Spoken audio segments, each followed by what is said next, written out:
Ang programang ito ay rated SPG. Striktong patnubay at gabay ng magulang ang kailangan. Maaaring may masiselang tema, lengguwahe, karahasan, sexual, horror o droga na hindi angkop sa Pala yung ipinamigay ni Giselle. Pero teka, kasama din ba siya sa last will and testament?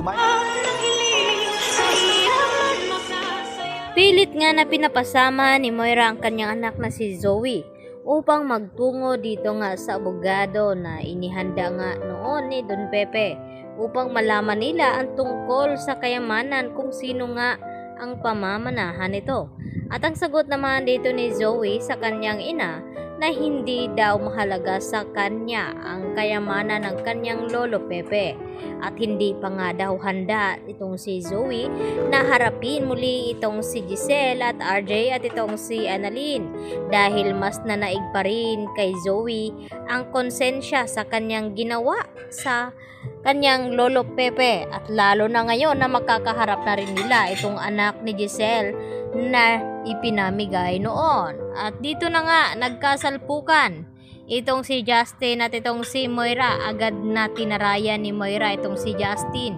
na nakaharap niya ito na ito pala daw ang anak ni Giselle na kanyang ipinamigay. At dito naman hindi nagpapatalo itong si Justin sa malditang Moira at sinagot niya ito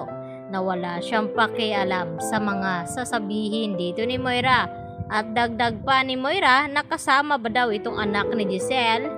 na magmamana sa last will and testament dito ni Don Pepe. At maya-maya nga ay narinig na nga dito nila Moira at RJ at Giselle at Justin ang sinabi ng abogado ni Don Pepe na ang magmamana daw sa last will and testament ay walang iba kundi itong si Annalyn Santos. At nagulat itong si Moira at sinabi dito sa attorney na bakit pinamanahan daw ni Don Pepe itong si Annalyn na anak daw ito sa labas. At hindi nga makatiis itong si Justin na sagutin itong si Moira na alam niya ang dahilan na kung bakit hindi binigyan ng mana ang kanyang anak na si Zoe dahil hindi pala nila ito kadugo. At nagulat ang lahat dahil sa sinabi dito ni Justin na kung bakit marami daw itong alam dahil yun pala ay bago madukot o maaksidente itong si Don Pepe ay nagkausap pala ito si Justin at itong si Don Pepe at sinabi lahat-lahat dito pagkatapos na kumpirma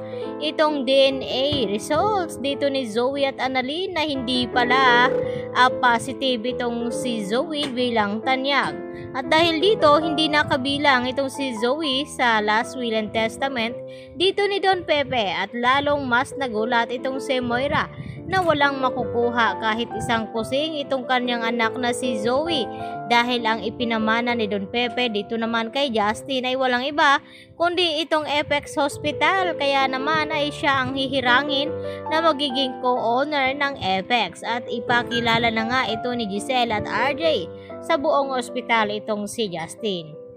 Samantala, ang gusto naman na mangyari dito ni Lynette na gustong matulungan daw itong si Zoe sa kanyang pinagdadaanan na problema at ang gustong mangyari ni Lynette na gusto niyang papuntahin dito sa bahay itong si Zoe nang sa ganon ay makausap daw niya ito. Kaya agad dali-dali na tinawagan ni Carlos itong si Zoe subalit ay hindi nga ito sumagot kaya idinaan na lamang sa pag-text itong si Zoe dito ni Carlos at sinabi na gusto daw siya ang makausap ni Lynette at papuntahin dito sa kanyang bahay dahil narinig ni Carlos ang pag-uusap dito ni Chang Susan at Lynette at Diyosa na kung bakit panay daw ang tawag ni Zoe dito kay Doc Carlos Benitez at hindi itong si RJ ang tinatawagan at Giselle. Yan naman po ang ating patuloy na pakatutukan at aabangan bukas mga kapuso, dito lamang yan sa Abot Kamay na Pangarap. Yan lang po at maraming salamat.